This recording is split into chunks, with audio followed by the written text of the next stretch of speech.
Funding for this program is provided by. Additional funding provided by.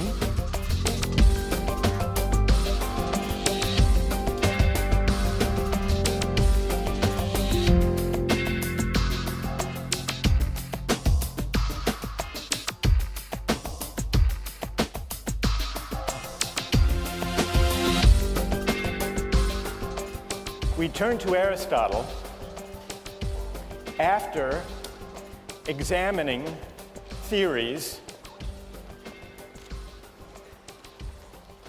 modern theories of justice, that tried to detach considerations of justice and rights from questions of moral desert and virtue. Aristotle disagrees with Kant and Rawls. Aristotle argues that justice is a matter of giving people what they deserve. And the central idea of Aristotle's theory of justice is that in reasoning about justice and rights, we have unavoidably to reason about the purpose or the end or the telos of social practices and institutions. Yes, justice requires giving equal things to equal persons, but the question immediately arises in any debate about justice, equal in what respect? And Aristotle says we need to fill in the answer to that question by looking to the characteristic end or the essential nature or the purpose of the thing we're distributing. And so we discussed Aristotle's example of flutes, who should get the best flutes, and Aristotle's answer was the best flute players. The best flute player should get the best flute because that's a way of honoring the excellence of flute playing. It's a way of rewarding the virtue of the great flute player. What's interesting, though, and this is what we're going to explore today, is that it's not quite so easy to dispense with teleological reasoning when we're thinking about social institutions and political practices. In general, it's hard to do without teleology when we're thinking about ethics, justice, and moral argument. At least that's Aristotle's claim, and I would like to bring out the force in Aristotle's claim by considering two examples. One is an example that Aristotle spends quite a bit of time discussing, the case of politics. How should political offices and honors, how should political rule be distributed? The second example is a contemporary debate about golf and whether the Professional Golfers Association should be required to allow Casey Martin, a golfer with a disability, to ride in a golf cart. Both cases bring out a further feature of Aristotle's teleological way of thinking about justice, and that is that when we attend to the telos or the purpose, sometimes we disagree and argue about what the purpose of a social practice really consists in, and when we have those disagreements, part of what's at stake in those disagreements is not just who will get what, not just a distributive question, but also an honorific question. What qualities, what excellences of persons will be honored? Debates about purpose and telos are often, simultaneously, debates about honor. Now let's see how that works in the case of Aristotle's account of politics. When we discuss distributive justice these days, we're mainly concerned with the distribution of income and wealth and opportunity. Aristotle took distributive justice to be mainly not about income and wealth, but about offices and honors. Who should have the right to rule? Who should be a citizen? How should political authority be distributed? Those were his questions. How did he go about answering those questions? Well, in line with his teleological account of justice, Aristotle argues that to know how political authority should be distributed, we have first to inquire into the purpose, the point, the telos, of politics. So what is politics about? And how does this help us decide who should rule? Well, for Aristotle, the answer to that question is, politics is about forming character, forming good character. It's about cultivating the virtue of citizens. It's about the good life. The end of the state, the end of the political community, he tells us in Book 3 of the Politics, is not mere life. It's not economic exchange only. It's not security only.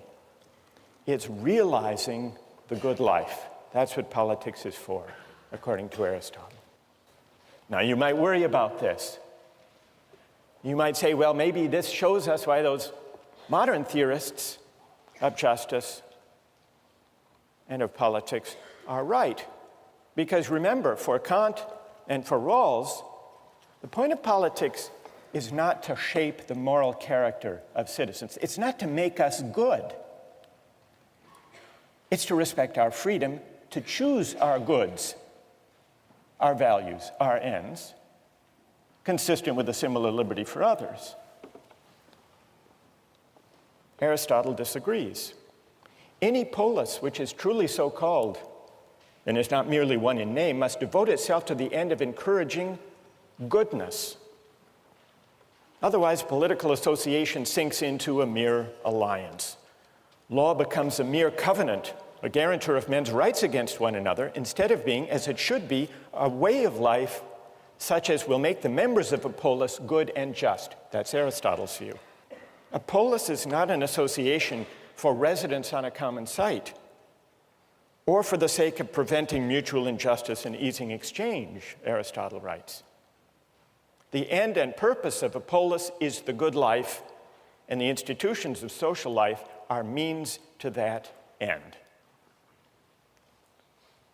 Now, if that's the purpose of politics, of the polis, then Aristotle says we can derive from that the principles of distributive justice, the principles that tell us who should have the greatest say, who should have the greatest measure of political authority. And what's his answer to that question? Well, those who contribute the most to an association of this character, namely an association that aims at the good, should have a greater share in political rule and in the honors of the polis. And the reason is they are in a position to contribute most to what political community is essentially about.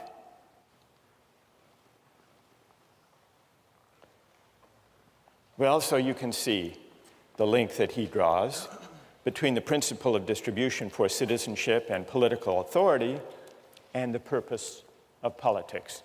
But why, you'll quickly ask, why does he claim that political life, participation in politics, is somehow essential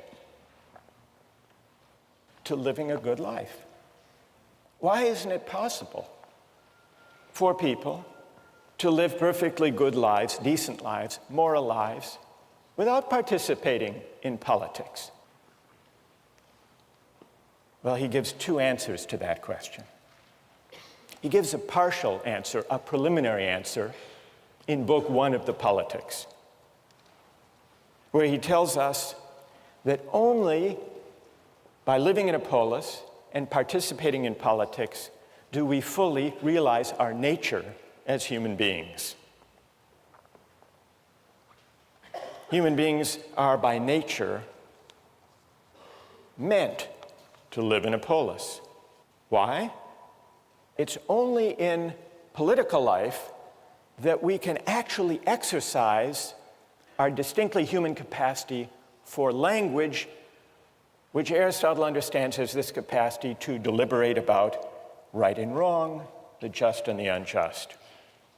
And so Aristotle writes in Book 1 of the Politics that the polis, the political community, exists by nature and is prior to the individual. Not prior in time, but prior in its purpose. Human beings are not self-sufficient, living by themselves outside a political community.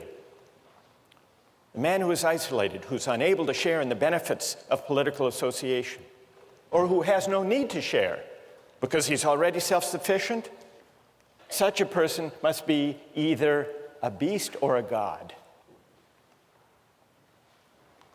So we only fully realize our nature, we only fully unfold our human capacities when we exercise our faculty of language, which means when we deliberate with our fellow citizens about good and evil, right and wrong, just and the unjust. But why can we only exercise our capacity for language in political community, you might ask? Aristotle gives a second part, a fuller part of his answer in the Nicomachean Ethics, an excerpt of which we have among the readings. And there he explains that political deliberation, living the life of a citizen, ruling and being ruled in turn, sharing in rule, all of this is necessary to virtue.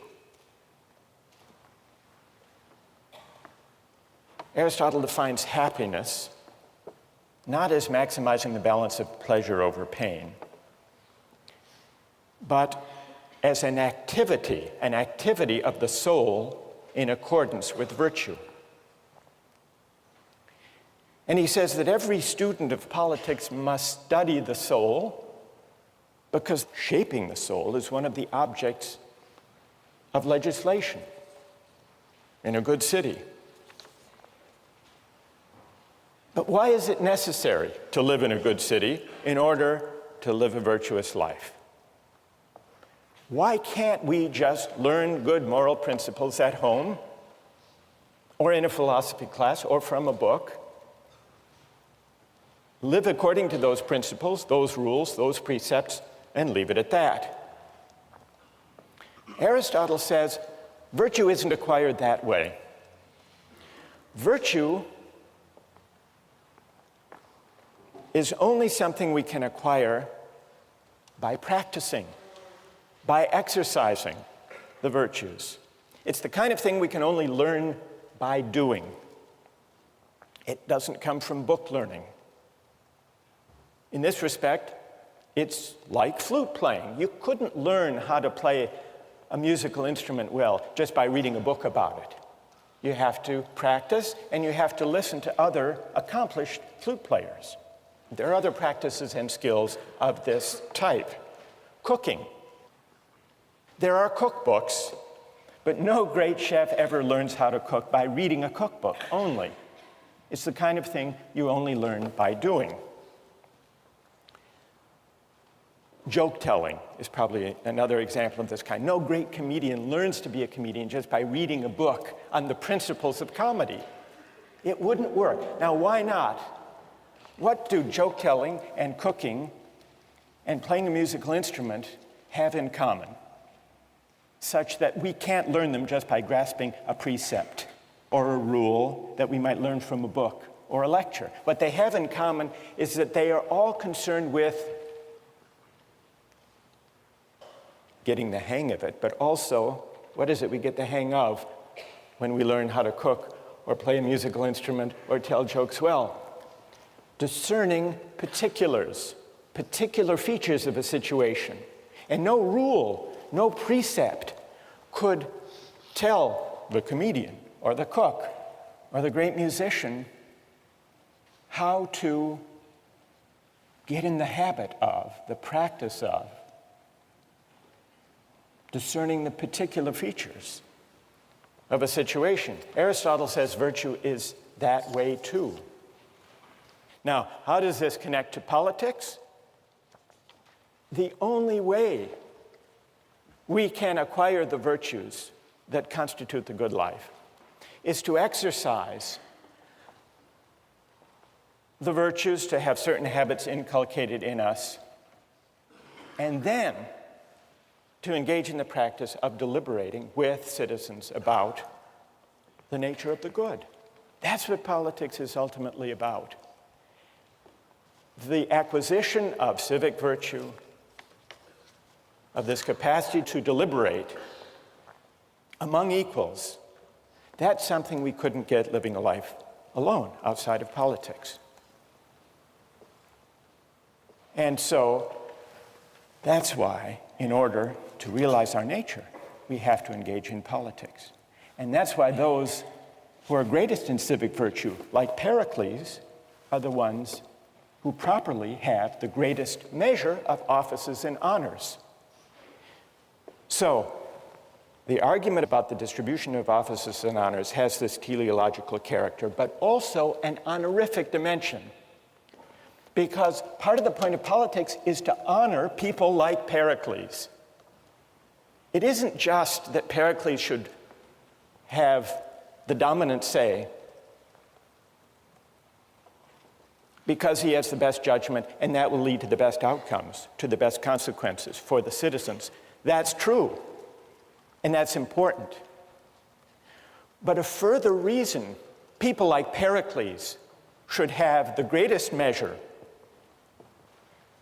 of offices and honors and political authority and sway in the polis is that part of the point of politics is to single out and honor those who possess the relevant virtue, in this case civic virtue, civic excellence, practical wisdom, to the fullest extent. That's the honorific dimension bound up with Aristotle's account of politics. Here's an example that shows the link in a contemporary controversy, the link to which Aristotle draws our attention between arguments about justice and rights on the one hand, and figuring out the telos, or the purpose of a social practice, on the other. Not only that, the case of Casey Martin and his golf cart also brings out the link between debates about what the purpose of a social practice or a game is, on the one hand, and the question of what qualities should be honored on the other. The link between teleology and honor-based principles of distributive justice. Who was Casey Martin? Well, Casey Martin is a very good golfer, able to compete at the highest levels of golf, but for one thing. He has a rare circulatory problem in his leg that makes it very difficult for him to walk. Not only difficult, but dangerous. And so he asked the PGA, which governs the Pro Tour in golf, to be able to use a golf cart when he competed in professional tournaments. The PGA said no, and he sued under the Americans with Disabilities Act. He sued in a case that went all the way to the United States Supreme Court. The question the Supreme Court had to answer was, does Casey Martin have a right that the PGA allow him to use the golf cart on the tour, or not? How many here think that, from a moral point of view, Casey Martin should have a right to use a golf cart? And how many think that he should not have a right to a golf cart in the tournaments? So the majority are sympathetic to Casey Martin's right, though a substantial minority disagree. Let's first hear from those of you who would rule against Casey Martin. Why would you not say that the PGA must give him a golf cart? Yes. Since the inception of golf, because it's been part of the sport, it's now intrinsically part of golf, walking the course. And thus, because it's intrinsic to golf, I'd argue that not being able to walk the course is just not being able to perform an aspect of the sport which is necessary to performing at a professional level. Good. Stay there for a minute. What's your name? Tommy. Are you a golfer, by the way, Tom? Not so much, but yeah, a little bit. Are there any golfers here? I mean, real golfers? Thank you, Professor. That was... No. I'm just taking your word for it. Who are there? Is there someone here on the golf team? Yes? Tell us your name and tell us what you think. My name is Michael, and I usually take a cart, so probably the probably the wrong person to ask. Is that why your hand went up slowly when I... Yes. All right. But Tom is saying, Tom said a minute ago that at least at the professional level, walking the course is essential to the game. Do you agree? I would, yes. You do? Then why do you take a cart? And you call yourself a golfer? No, no. I'm kidding. What do you say to that?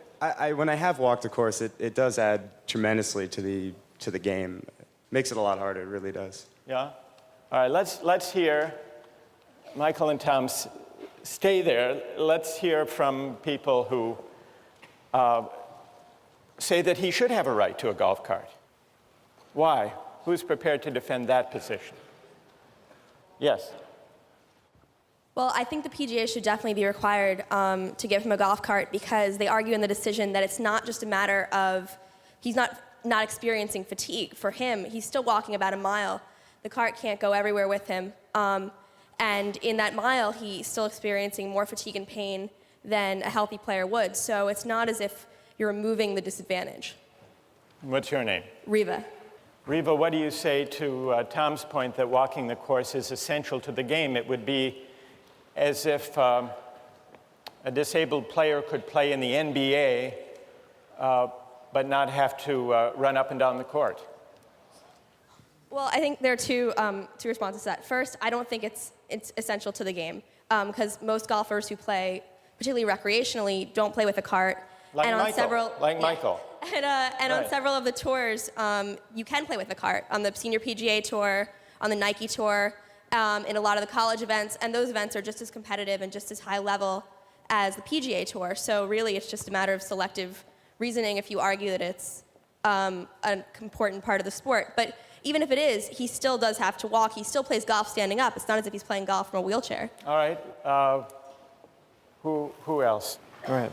I think the whole point of a competition is that it calls out the best, from the second best or from the third best. And when we're talking about the national level, we're talking about, the highest of the highest. And I think what they're arguing about here is the purpose of competition. And I think in the sake of competition, you can't change the rules.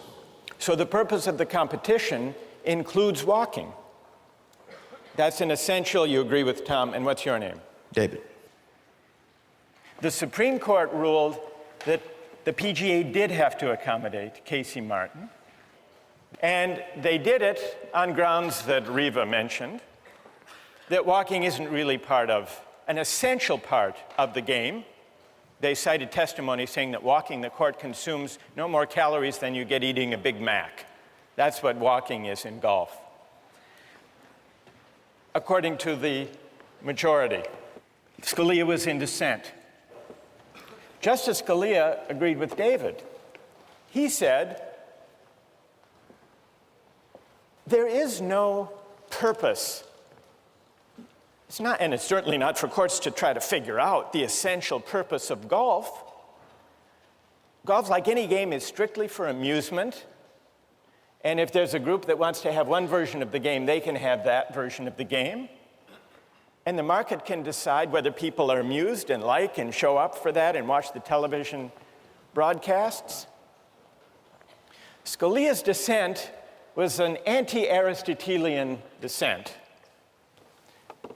Because notice two things about the argument. First, we're thrust into a discussion about what the essential nature or purpose or telos of golf really is. Does it include walking? And here's something I think is rumbling beneath the surface of this debate.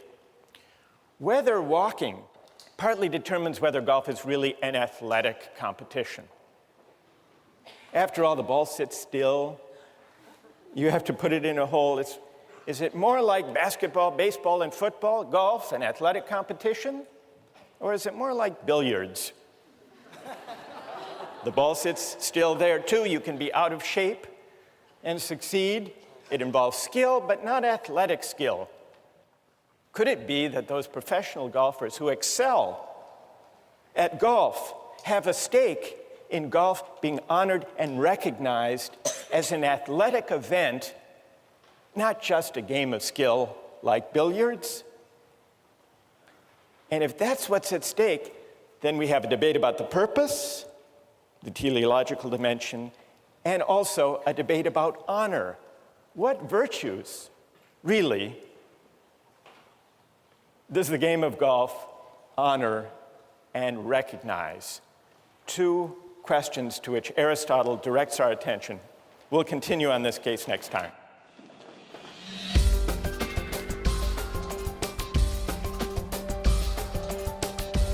What's strange and seems paradoxical to me about Aristotle's viewpoint is that if you walk like a pirate and you talk like a pirate, you shouldn't be an investment banker, because that's not what you're inherently supposed to do. If you have a peg leg and an eye patch and a disgruntled disposition, you should be on a pirate ship on the high seas.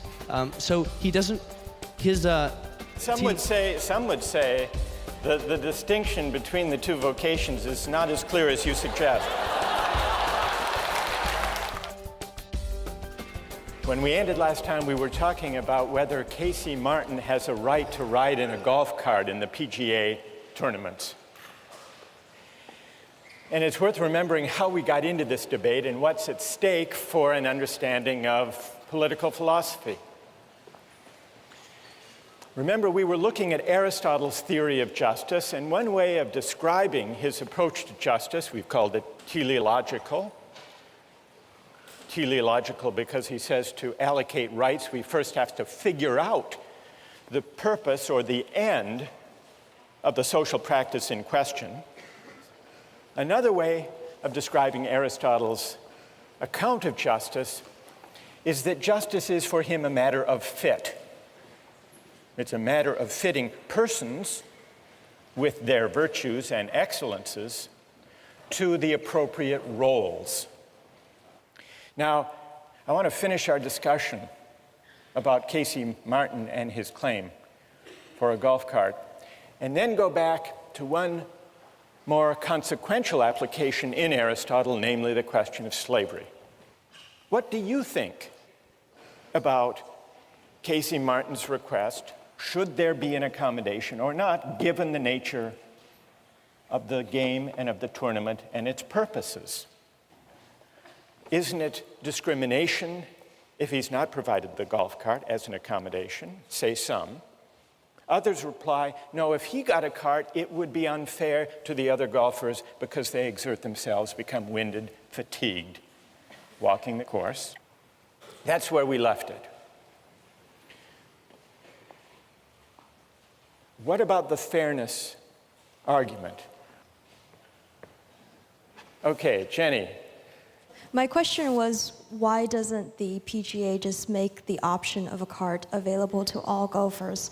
From our readings, I learned that there are many golf tournaments other than the PGA where using a cart is not prohibited, and for something like the seniors tournament, it's even allowed and encouraged. So why doesn't the PGA just do that?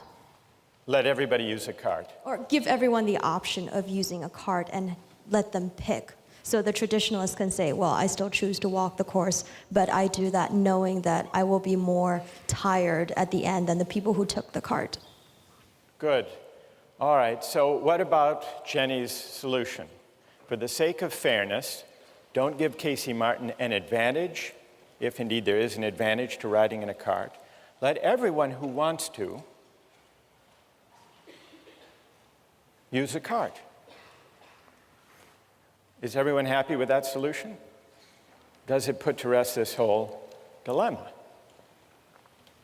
Who has an answer for Jenny? Yes. As was brought up last time, if you do that, you kind of ruin some of the spirit of golf, as a lot of people like to see it, if you let everybody take a cart.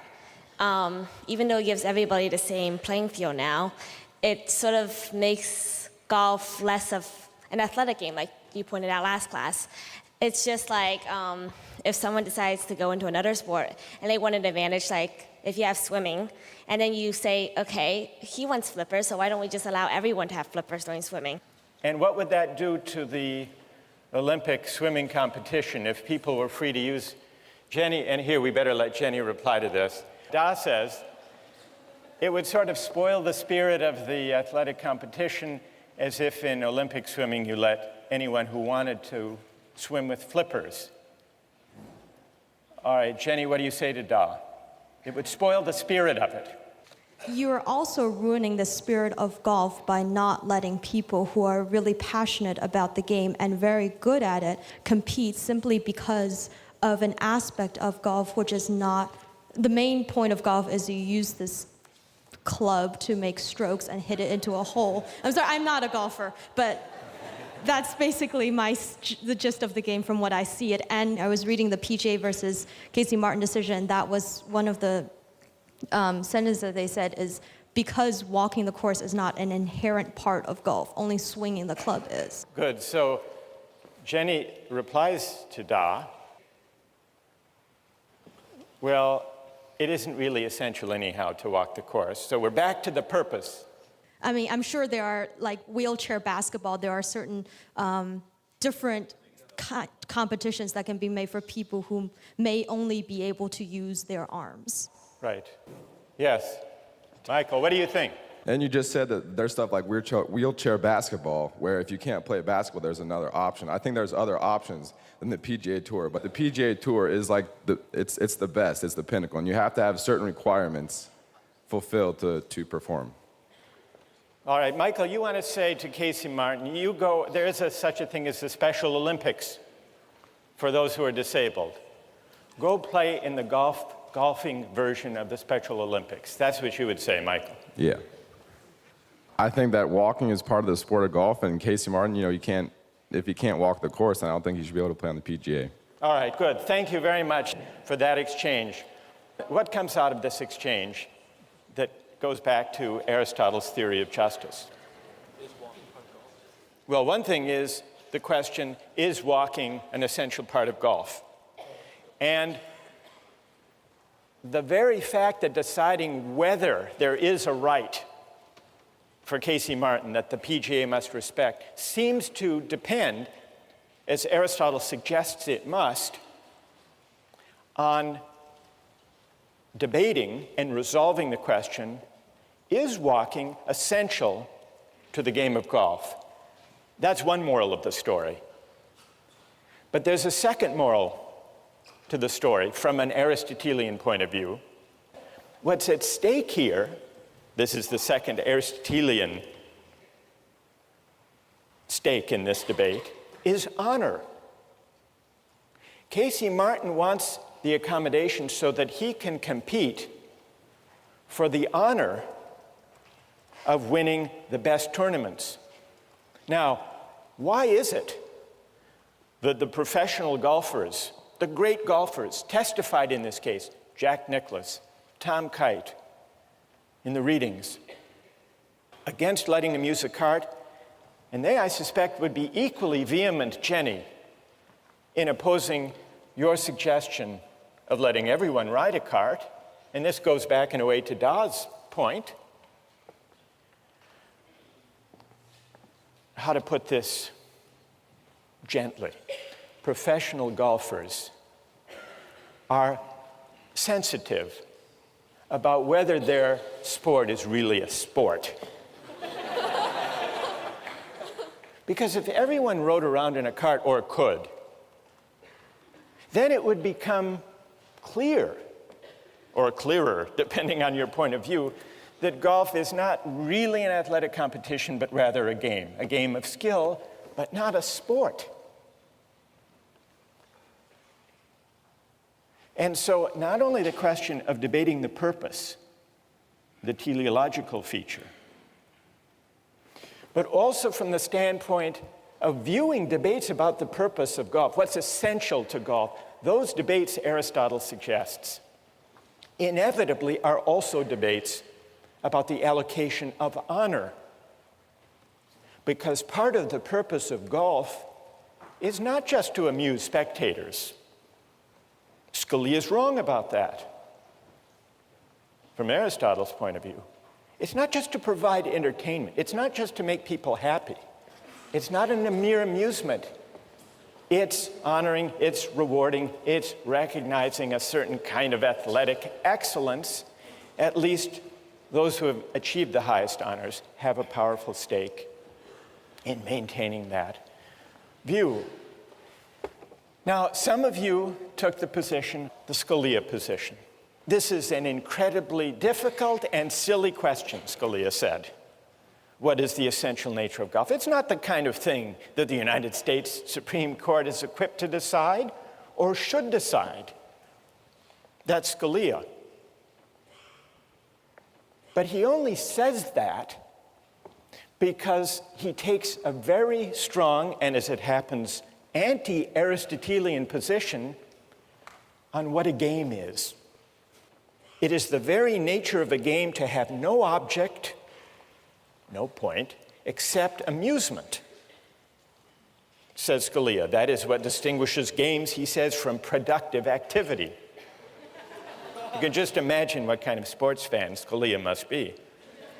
And so he says it's impossible to say that any of a game's arbitrary rules is essential.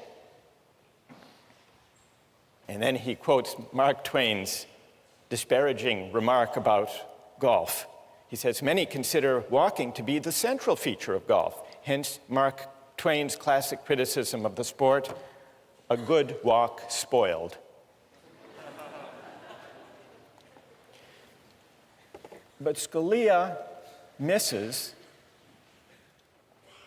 an important feature of games and the arguments about rights and fairness that arise from games when he casts games, sports, athletic competitions as solely for the sake of amusement, as solely a utilitarian activity. But an Aristotelian view of sports says, no, it's not just about amusement.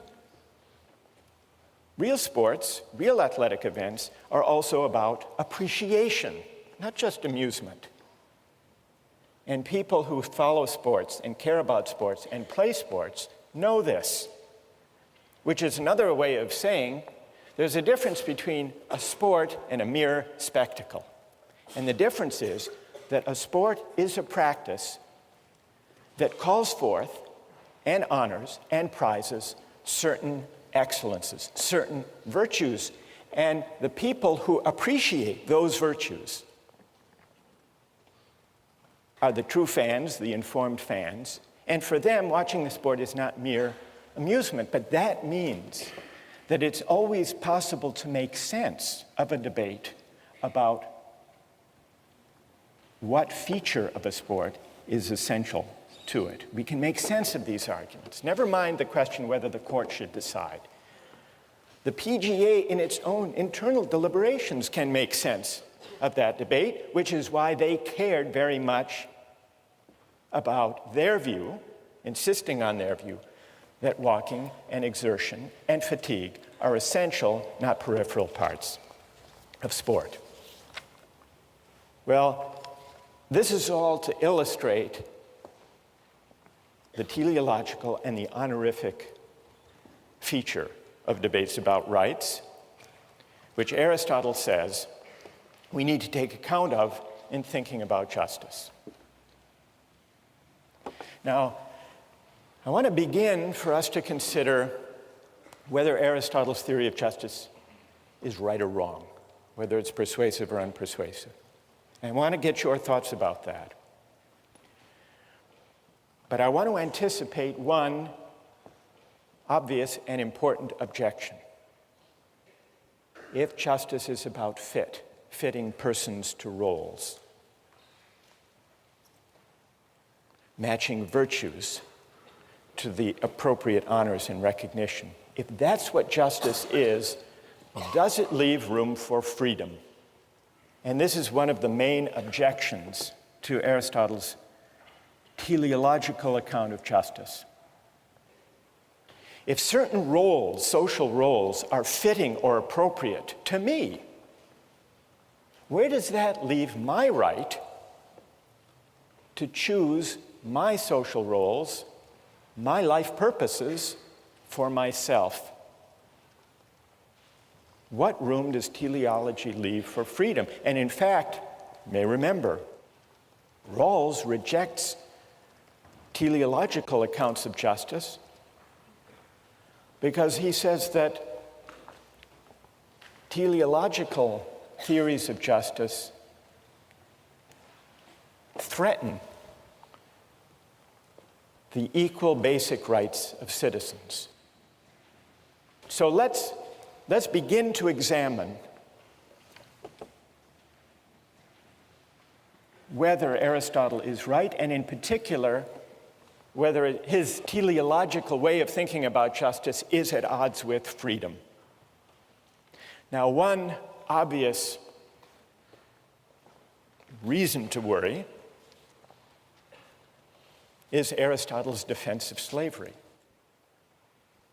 He defends slavery, which existed as an institution in the Athens of his day. Well, what is his defense of slavery?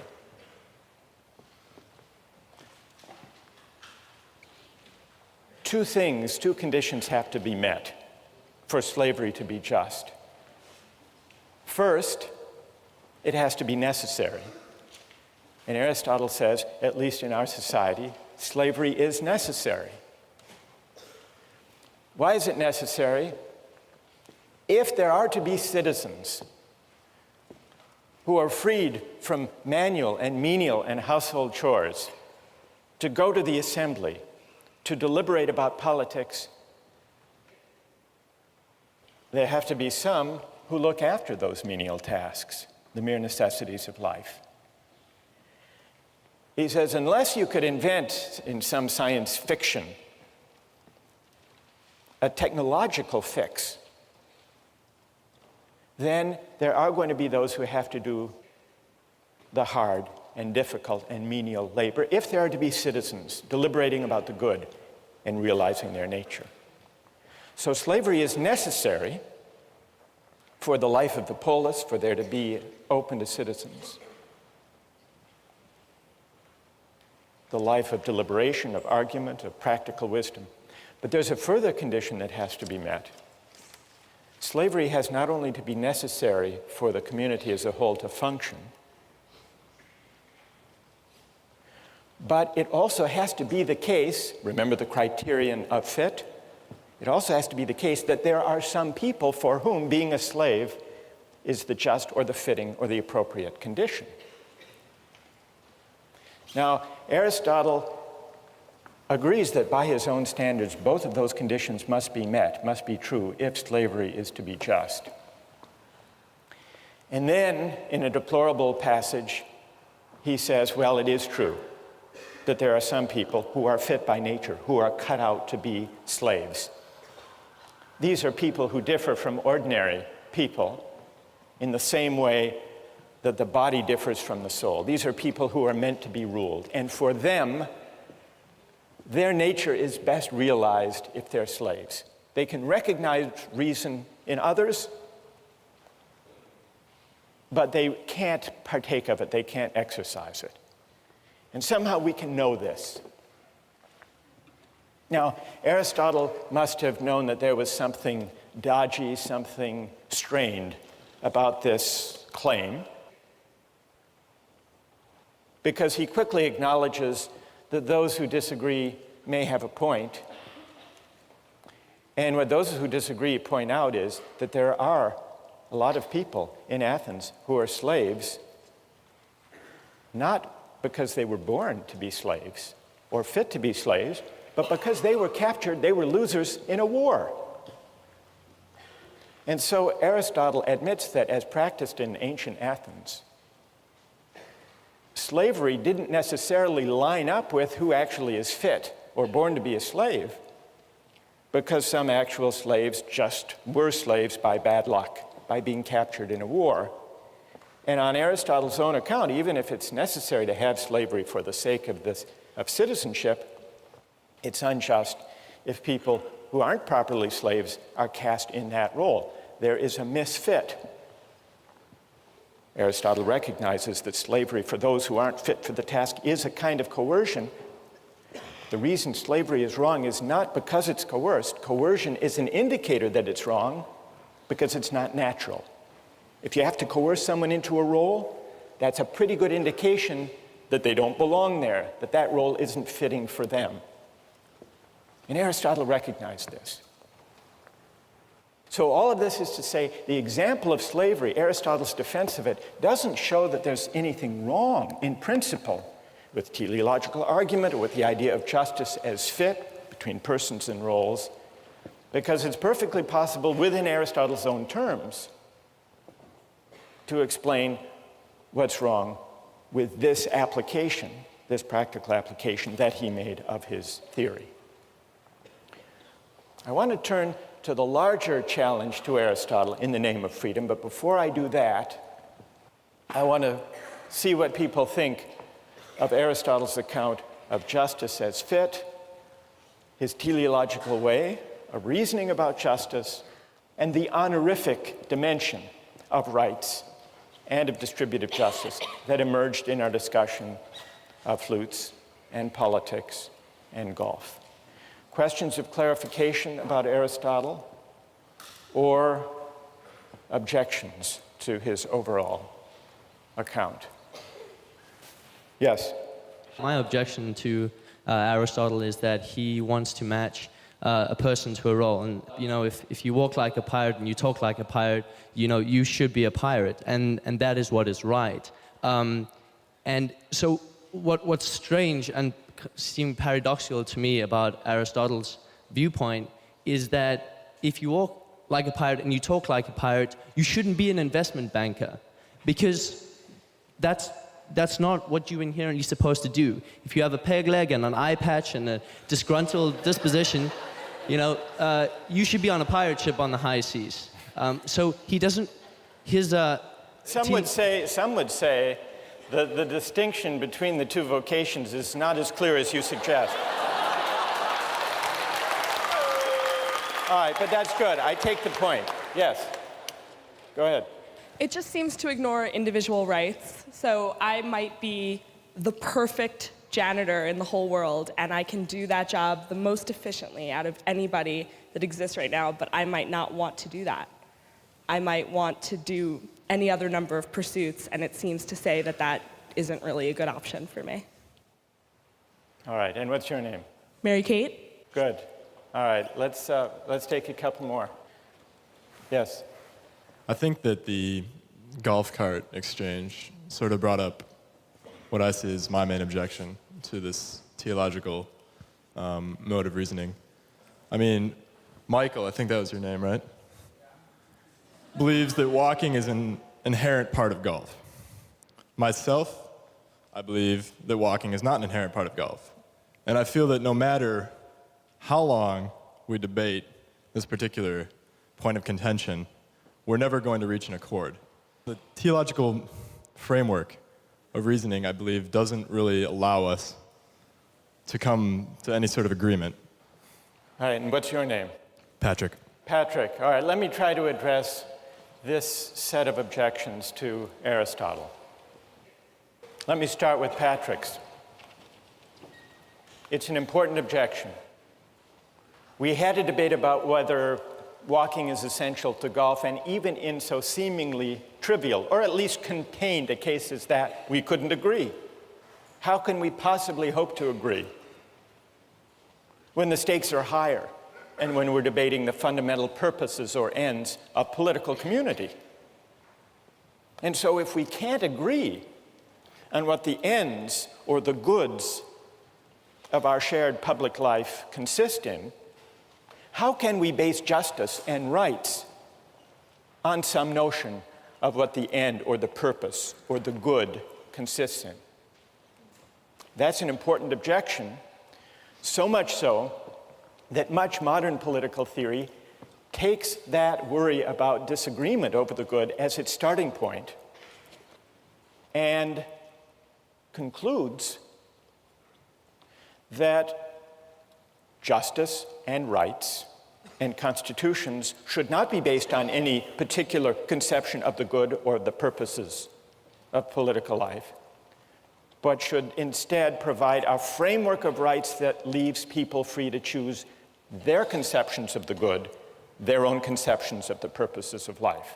Now, Mary Kate said, what if a person is very well suited to having a certain role, like the role of being a janitor, but wants something else, wants to reach higher, wants to choose another way of life? So that goes back to this question about freedom. If we take our bearing as persons from roles that are said to fit our nature, shouldn't it at least be up to us to decide what those roles are? In fact, shouldn't it be up to us to define what roles are suitable to us? And that's going to take us back to the confrontation between Aristotle on the one hand and Kant and Rawls on the other. Kant and Rawls think Patrick has a point.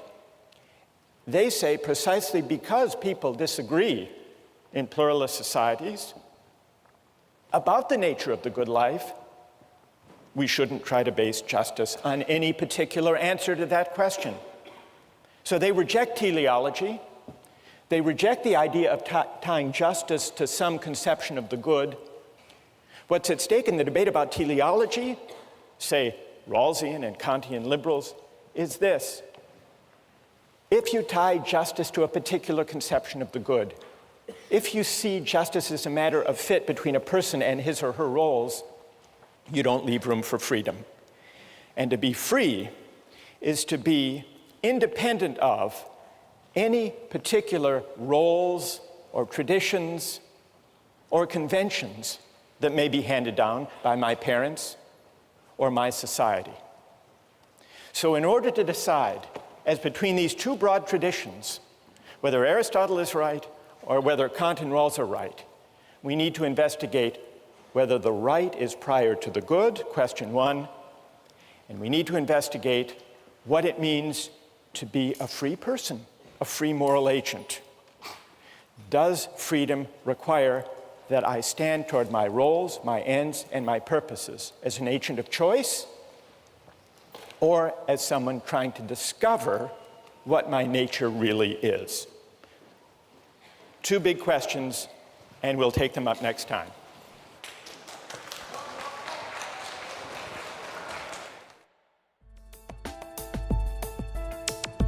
Don't miss the chance to interact online with other viewers of Justice. Join the conversation, take a pop quiz, watch lectures you've missed, and learn a lot more. Visit justiceharvard.org. It's the right thing to do.